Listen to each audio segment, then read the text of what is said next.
Omonmisiz, azizim? Xabaringiz bor, azizim ko'rsatuvidan yodgorlik bo'lsin deb shaxsiy bizni brendimiz tarzida Azizim mehr markazini ochganmiz. Maqsadimiz, missiyamiz yoshi ulug' insonlarni parvarishga, ularni baxtini xush o'tkazishga, xotirani yo'qotmasdan, juda ham cho'kib, qarib, aljirab qolishlariga yo'l qo'ymaslik, buning uchun mashg'ulotlar, kerakli muolajalar o'tkazish. Xususan aynan mana shu ishimizga davlatning nazari tushib, hozir biz birgalikda mana shu Toshkent shahrida yashaydigan yolg'iz insonlarni borib ko'ryapmiz. Bir fikrga qat'iy ishonch, iymon keltirdim. Inson oilasi bilan yashash kerak ekan. Hamma baxti, mansabi, martabasi, davlati oila oldida hech gap emas ekan. Chunki keksalik degan davr bor ekan boshimizda.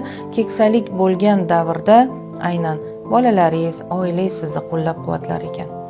Oilasiz, yolg'iz, ilmga berilib yoki boshqa ishlar bilan mashg'ul bo'lgan insonlar keksayganda yolg'iz qolganida bu albatta kayfiyatingizni buzadi, ko'nglingizni cho'ktiradi. Lekin ming shukrki, davlat bularni yolg'iz qoldirmaydi. Xususan shu ishga bizni Azizim mehr markazi hissa qo'shayotgandan ham baxtiyorman.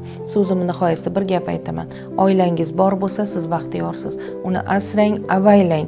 Farzandlaringiz bag'ri butun, ko'ngli to'q, xursand, otali, onali bo'lib voyaga yetsinki, siz ularning rohatini ko'ring, azizim.